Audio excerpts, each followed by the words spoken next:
বিল বায়লা 1951 সালে সমকালীন ভিডিও আর্টের একজন গুরুত্বপূর্ণ প্রভাবশালী শিল্পী। তার কাজের মূল বিষয় হল আধ্যাত্মিকতা, মানবিক অনুভূতি এবং রূপান্তর।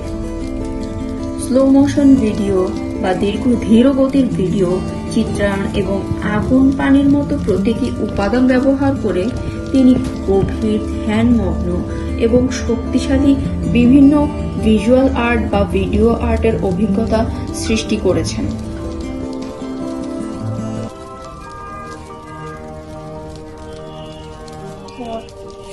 বিল বায়োলা, দ্য ফায়ার ওম্যান।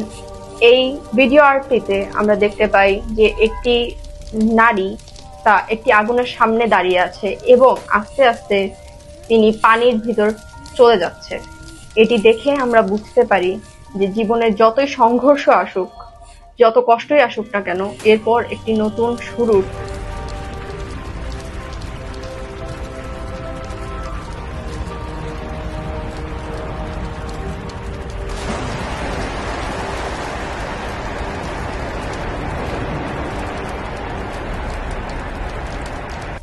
বিল বায়োলা, যিনি হচ্ছেন একজন আমেরিকান ভিডিও আর্টিস্ট, যার কাজে মূলত মানুষের জন্ম, মৃত্যু, আধ্যাত্মিকতা, চেতনা ও আত্মার বিষয়টিকে কেন্দ্র করে গড়ে উঠেছে। তার দর্শনের দিকটি যদি আমি বলি, তিনি বিশ্বাস করতেন শিল্প মূলত মানুষের আত্মা ও চেতনার সংমিশ্রণে গড়ে উঠেছে। বায়োলার এর ফায়ার ওম্যান ভিডিওটিতে আমরা যে নারীটিকে দেখতে পাচ্ছি তিনি কোনো ব্যক্তি নন, তিনি হচ্ছেন পুরো বিল বায়োলার ফায়ার ওম্যান এই ভিডিও আর্টটিতে আগুনে পুড়ে যাওয়ার মুহূর্তটি ধ্বংসের মতন মনে হলেও তার পরবর্তী সিনেই আমরা দেখতে পাই পানিতে ঝাঁপ দেওয়ার মাধ্যমে এক নতুন জীবনের শুরু। এর মাধ্যমে আমরা বুঝতে পারি ধ্বংসের পরও এক নতুন জীবনের শুরু হতে পারে।